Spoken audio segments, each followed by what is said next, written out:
In today's video, I'm going to teach you how to troubleshoot when Google Gemini is not working, guiding you through some effective steps to get things back on track in just under 5 minutes. This can be frustrating, I know, but let's navigate these easy solutions together to ensure your Google Gemini runs smoothly. First and foremost, let's start by checking your internet connection. It's surprisingly common for connectivity issues to cause apps like Google Gemini to malfunction. Make sure your device is connected to a stable Wi-Fi or mobile data network. You can do this by checking your network settings and ensuring there aren't any disruptions or weak signals. Sometimes, a simple restart of your modem or router can help re-establish a more consistent connection. Once you've verified that your internet is functional, the next step is to open your browser.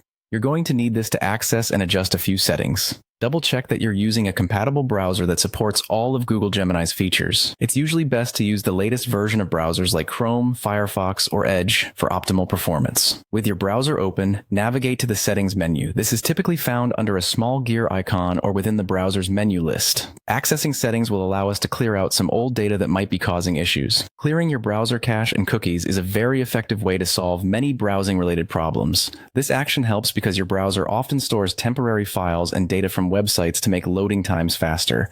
However, over time, these files can become corrupted or outdated, leading to unexpected issues. In your browser settings, find the option for clearing browsing data, and make sure to select both cache and cookies. If after clearing the cache and cookies, Google Gemini is still not cooperating, try switching to a different browser or even a different device altogether. This helps determine if the problem is browser-specific or device-specific, offering more clarity on the root cause. Sometimes, simply logging out and then logging back into your Google account can refresh the session and solve persistent issues. Make sure to save any work before logging out to avoid data loss. If you've gone through all these steps and find that Google Gemini is still not performing as expected, it might just be a temporary glitch. In such cases, giving it a bit of time and trying again later could work wonders, as developers may be resolving a temporary server issue.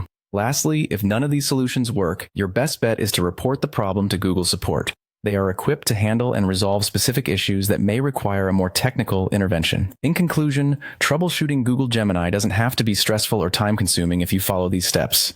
Hopefully, you found these suggestions helpful. Thank you for watching, and make sure to check out our other troubleshooting guides for more tech tips and tricks.